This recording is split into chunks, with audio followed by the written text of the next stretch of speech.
आदरणीय रामखिलावन पटेल जी सभी जिलों में, सभी ब्लॉक्स में और सभी पंचायतों में उपस्थित त्रिस्तरीय पंचायती राज के हमारे पंचायत स्तर के प्रधान जो हमारे प्रशासकीय समितियों के हैं, जो पूर्व सरपंच थे, जनपद अध्यक्षगण, जिला पंचायत अध्यक्षगण, प्रशासकीय अधिकार उनके पास थे और प्रशासकीय समिति के सभी सदस्यगण, मतलब पंच, जनपद सदस्य, जिला पंचायत सदस्य जो थे, आज आपको एक विशेष प्रयोजन से मैंने बुलाया है। अधिकारों की बात सदैव होती है। आज मैं कर्तव्य से प्रारंभ करना चाहता हूं। मित्रों, 5 साल के लिए निर्वाचित थे। पंचायत चुनाव डिले हुए तो प्रशासकीय समिति बना के आपको मैंने दायित्व सौंपा। अब पंचायत चुनाव में फिर व्यवधान आया। एक मेरी बड़ी दृढ़ मान्यता है कि लोकतंत्र में निर्वाचित जनप्रतिनिधि निश्चित तौर से जनता के प्रति जवाबदेह होता है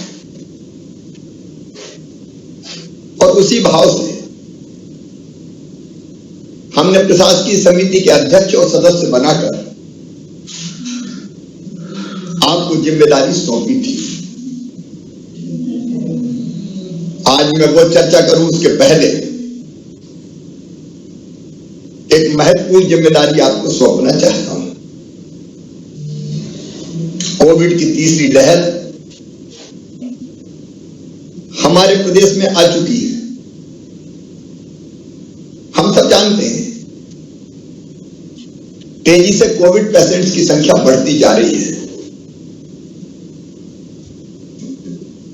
ये समय कोविड की तीसरी लहर से मुकाबले का समय है। सरकार कोई कसर नहीं छोड़ेगी, लेकिन इसका मुकाबला जनता के साथ मिलकर हो सकता है। उसलिए क्राइसिस मैनेजमेंट कमेटी के रूप में भी आपने पंचायत स्तर पर, जनपद स्तर पर, जिला पंचायत के स्तर पर महत्वपूर्ण भूमिका का निर्वाह किया है। आज मैं फिर आपसे अपील करता हूं कि फिर से मैदान में हमको जुट के, और जब मैदान की बात करता हूं तो सबसे पहले पंचायत स्तर पे, क्योंकि कोविड से अगर निपटना है तो डिसेंट्रलाइज, विकेंद्रित व्यवस्था करके ही निपट सकते हैं। बल्लभ भवन से नहीं निपटा जा सकता। और इसलिए आप सब जो सरपंच और पंच है, पूर्व साथ लगा हुआ है, लेकिन दायित्व आप निभा रहे हैं। आप पंचायत स्तर के कोविड क्राइसिस मैनेजमेंट कमेटी की जवाबदारी निभाएंगे। जो जनपद के अध्यक्ष और सदस्य रहे हैं वो जनपद के स्तर पर निभाएंगे, और जिला पंचायत वाले जिले के स्तर पर जिला क्राइसिस मैनेजमेंट कमेटी के सदस्य के रूप में काम करेंगे। सजग रहना है, घबराना नहीं है, क्योंकि कोविड की यह लहर दूसरी लहर से घातक कम है। अस्पताल में भर्ती केवल 4% के आसपास लोग होते हैं, उनमें भी कई ऑक्सीजन बेड पे नहीं है, सामान्य बिस्तरों पर है। लेकिन सतर्क तो रहना है और मुकाबला करके इसको हराना भी है। इसलिए नंबर 1, जिलों को जो टेस्ट दिए वो टेस्ट कहां से पूरे होंगे, क्योंकि टेस्ट से ही पता चलता है कि कितने लोग पॉजिटिव आए हैं। नहीं तो वो घूमते रहते हैं तो बाकी को पॉजिटिव कर देते हैं। तो जिले के टेस्ट का लक्ष्य पूरा करना है ग्राम पंचायतों से। कलेक्टर ये सुनिश्चित कर ले, जिले के टारगेट भोपाल से तय होते हैं और कलेक्टर सुनिश्चित करेंगे किस ब्लॉक में कितने टीका लगे, कितने टेस्ट होंगे और किस पंचायत में कितने टेस्ट होंगे। और आपकी जवाबदारी है कि वो टेस्ट करवाएं, सैंपल मतलब लोग दें। दूसरा, गांव में अगर किसी को जरा भी सर्दी जुकाम या बुखार है, अब सर्दी जुकाम तो बिल्कुल साधारण मान लेते हैं, तो मैं आपको जवाबदारी सौंप रहा हूं, उनके टेस्ट आप जरूर करवाएं, तुरंत करवाएं। उनको प्रेरित करेंगे भाई दे दो, नहीं तो वो घूम के बाकी कहीं को संक्रमित कर देंगे। दूसरी सबसे बड़ी चीज जिसकी मैं आपसे अपील करता हूं, टीकाकरण जो होना है, विशेषकर रह गए लोगों का, बहुत कम लोग बचे हैं पहले और दूसरे डोज के लिए। जो पहले में छूट गया उनका पहला, और दूसरे का अगर समय पूरा हो गया तो दूसरा। और तीसरी बात, अभी स्कूल बंद हो गए तो कई बच्चे छूट गए, 15 से लेकर 18 साल तक की उम्र के। तो जो हमारे गांव में जो बच्चे स्कूल भी नहीं जाते, उनको ढूंढ ढूंढ के घर घर ले जाके टीका उनको लगवाए। ये जवाबदारी आपकी है। कोई भी अपनी पंचायत में बिना टीके के नहीं छूटना चाहिए। अभी 15 से लेकर 18 तक के कवर करेंगे, उसके बाद फिर आगे कोई और गाइडलाइन आएगी तो उसके नीचे के बारे में भी विचार होगा, लेकिन 15 से 18 कवर कर लें। जो हमारे जिला पंचायत के अध्यक्ष है, जनपद में जो है वो फीवर क्लिनिक की व्यवस्था भी जरूर देखें। फीवर क्लिनिक कलेक्टर से बात करके सब जगह होने चाहिए ताकि लोग टेस्ट करवाते रहें। कलेक्टर ये सुनिश्चित करेंगे कि 24 आवर्स में टेस्ट की रिपोर्ट आ जानी चाहिए ताकि स्प्रेडर के रूप में कोई ना घूमे। और रिपोर्ट आते ही ब्लॉक स्तरीय क्राइसिस मैनेजमेंट कमेटी के साथ समन्वय करके संदिग्धों की टेस्ट भी जरूर करवाएं, कॉन्ट्रैक्ट ट्रेसिंग जिसको कहते हैं। फिर एक काम और आपको करना है, अगर कोई पॉजिटिव आता है तो घर में आइसोलेट करना है। अब वो ढंग से आइसोलेट रहे, ये भोपाल से मैं नहीं देख सकता, आपको देखना है।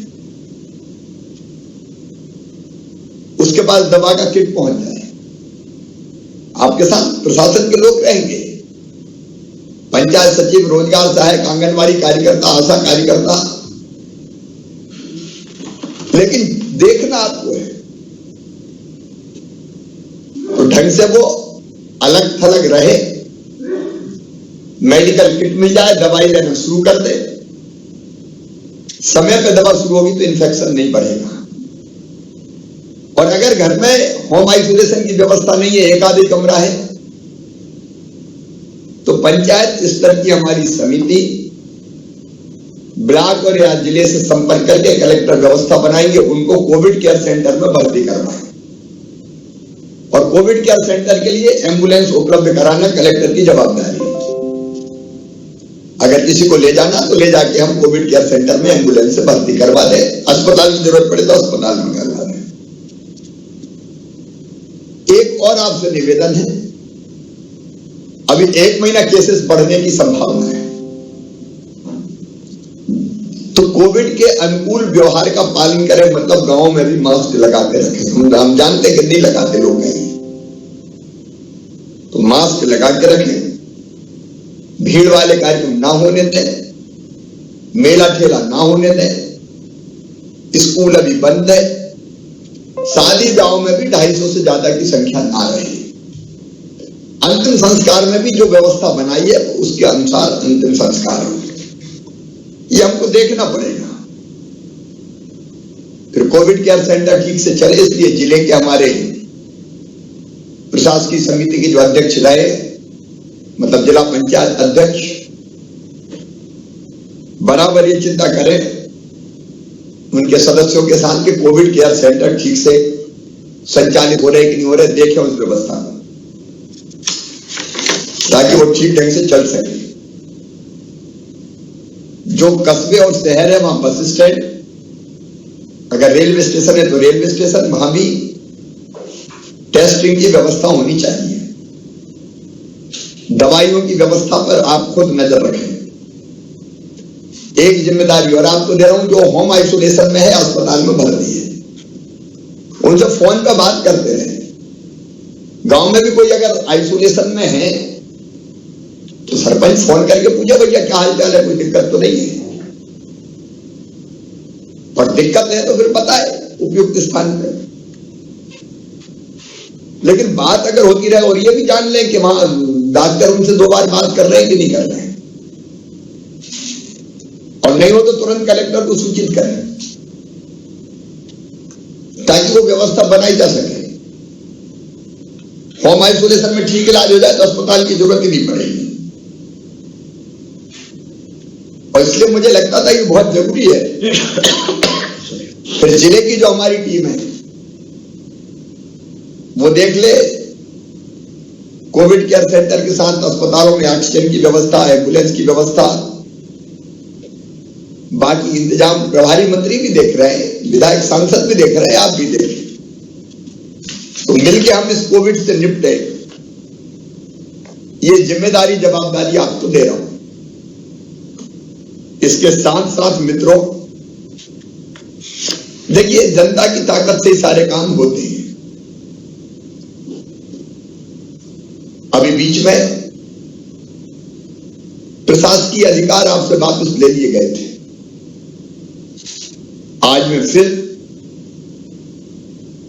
वो अधिकार आपको लौटा रहा हूं, और तीनों स्तर पर लौटा रहा हूं। सरपंच पंचायत के स्तर पर सरपंच प्लस पंच मतलब प्रशासकीय समिति, जनपद के स्तर पर जनपद पंचायत के अध्यक्ष मतलब प्रशासकीय समिति के अध्यक्ष प्लस जनपद पंचायत के सदस्य, और जिला पंचायत के स्तर पर जिला पंचायत के अध्यक्ष जो प्रशासकीय समिति के अध्यक्ष होंगे और उनके जिला पंचायत के सदस्य। आपको पूरी कर्तव्य निष्ठा से, पूरी प्रामाणिकता से, पूरी ईमानदारी से जनता के कामों को देखना है। मैंने प्रारंभ में कहा कि चुनी हुई व्यवस्था प्रशासकीय व्यवस्था के साथ बहुत जरूरी है, क्योंकि हमारी जवाबदेही जनता के प्रति होती है। और इसलिए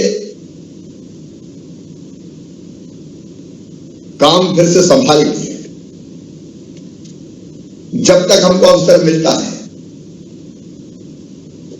हम सेवा का और समर्पण का नया इतिहास रचें। कोविड की जवाबदारी मैंने आपको दे ही दी, लेकिन उसके साथ साथ ग्रामीण क्षेत्र में विकास के काम और रोजगार मूलक काम ठीक से चले, मनरेगा जरूरतमंदों को रोजगार दे और गांव की आवश्यकता के अनुरूप निर्माण और विकास के काम हो, ये जवाबदारी आपको निभाना है। अगर कोविड काल का वैसी स्थिति नहीं है, बाहर से नहीं आ रहे, लेकिन कोई आ जाता है मजदूर कोविड के कारण बाहर से, उसको भी रोजगार देना आपकी ड्यूटी है। हमने फोकस किया जल संरक्षण और जल संवर्धन की योजनाओं पर। कई गांव में आज भी पारंपरिक जल संरचनाएं विद्यमान है, तालाब, बावड़ी। अगर उनके रखरखाव और जीर्णोद्धार की जरूरत हो तो जीर्णोद्धार के माध्यम से हमको वैसे काम भी हाथ में लेना चाहिए, क्योंकि फसल कटने के बाद ये जो समय रहता है ये उपयुक्त होता है तालाब इत्यादि के जीर्णोद्धार के लिए। ग्रामीण क्षेत्रों में सबको राशन मिले, वो जिम्मेदारी हमने दीनदयाल अंत्योदय समिति को भी सौंपी है। लेकिन आप भी देखें, उसमें गड़बड़ नहीं होना चाहिए। गड़बड़ करने वाले को हम नहीं छोड़ेंगे, हमारा दृढ़ निश्चय है। और जो हमारे विभिन्न आवास योजनाओं के पीएम आवास योजना और बाकी मकान बनते हैं तो निश्चित समय पर पूरे हो जाए, किस्त समय पर मिल जाए, और कैसे किफायती तकनीक का उपयोग करके कम पैसे में ज्यादा काम हो जाए। कई जगह बहुत अच्छे काम चल रहे हैं, सेंटरिंग के लिए हमारे सेल्फ हेल्प ग्रुप काम कर रहे हैं। कई बार इकट्ठी सस्ती सामग्री खरीद लेते हैं तो हर एक को अलग अलग नहीं जाना पड़ता। इसमें भी आप एक नया आदर्श कैसे उपस्थित कर सकते हैं, उसकी कोशिश करें। एक स्वच्छता अभियान ग्रामीण क्षेत्र का प्रारंभ हुआ है, प्रधानमंत्री जी का संकल्प और सपना है। स्वच्छता कई बीमारियों का अपने आप इलाज है, इसलिए स्वच्छता मिशन में, स्वच्छ भारत मिशन में हमारा गांव सबसे स्वच्छ कैसे हो, ODF प्लस कैसे बने, ये सामुदायिक और व्यक्तिगत स्वच्छता के काम और योजनाओं का क्रियान्वयन वो भी आपको करना है। पूरे गांव को और ग्राम पंचायत को संपूर्ण रूप से स्वच्छ और सुंदर बनाना है। मैं रोज एक पेड़ लगाता हूं, आप भी तय कर सकते हैं कि गांव में कोई स्थान तय करके, और जब भी किसी के यहाँ जन्मदिन हो, शादी की वर्षगांठ हो, शादी हो या माता पिता की पुण्य स्मृति हो, एक पेड़ लगवा दो। तो धीरे धीरे हम ग्रीन कवर बढ़ाने में भी, पर्यावरण बचाने में भी सहायक हो सकते हैं।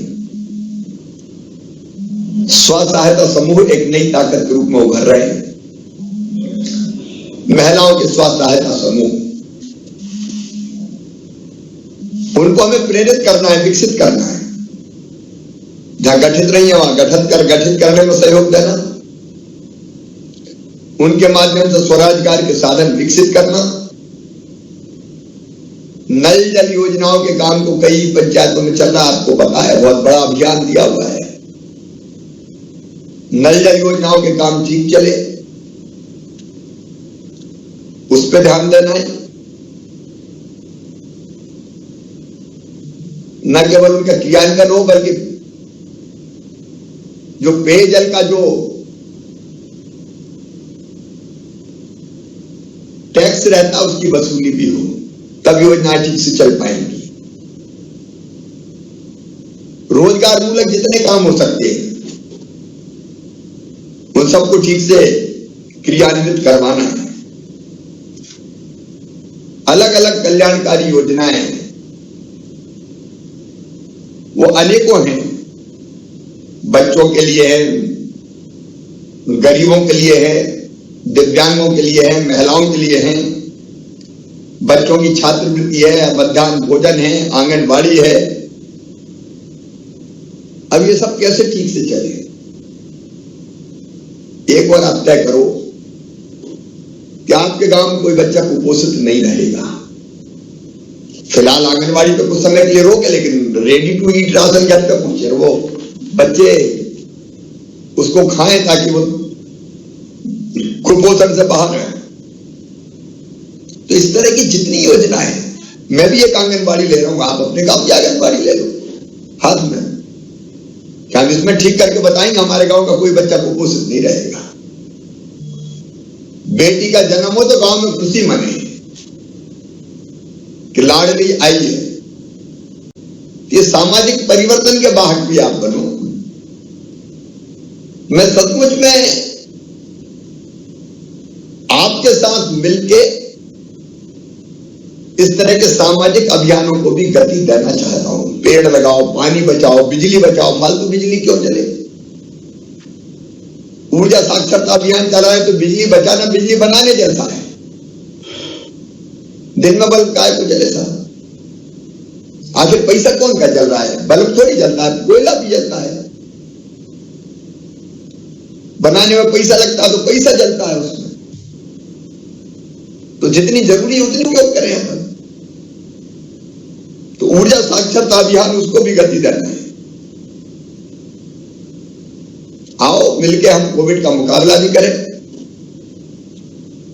विकास के कामों को गति भी दें और समाज सुधार के आंदोलन भी चलाएं, जो जिनकी मैंने अभी चर्चा की।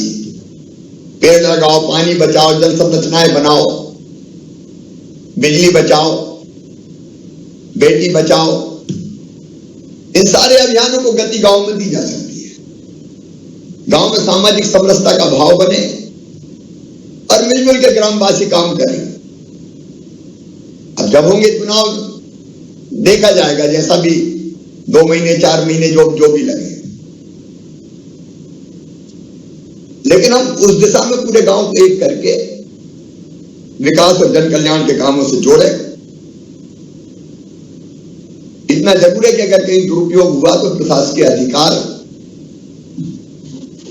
दुरुपयोग करने वाले से वापस ले लिए जाएंगे। तो वो सावधानी रख के कैसे बेहतर से बेहतर काम करके आप दिखाएं, इसका मैं आपसे आह्वान करता हूं। और तत्काल आज ही अभी आपको प्रशासकीय अधिकार देने के आदेश जारी किए जा रहे हैं। बहुत बहुत धन्यवाद।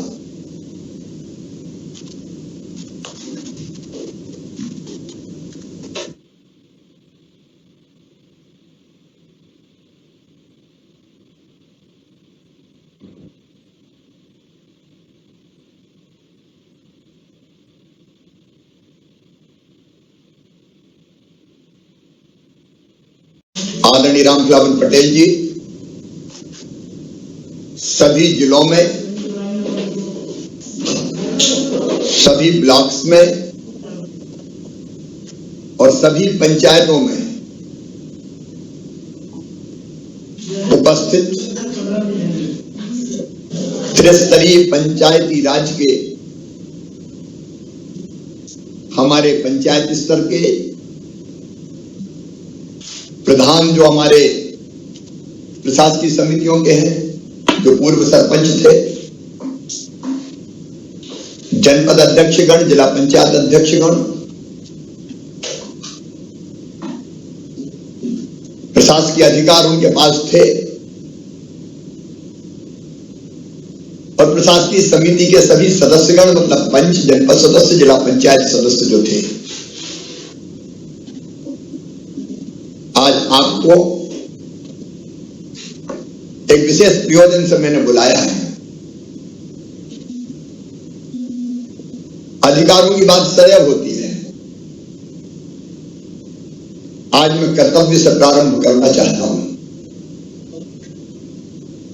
मित्रों, 5 साल के लिए निर्वाचित थे आप।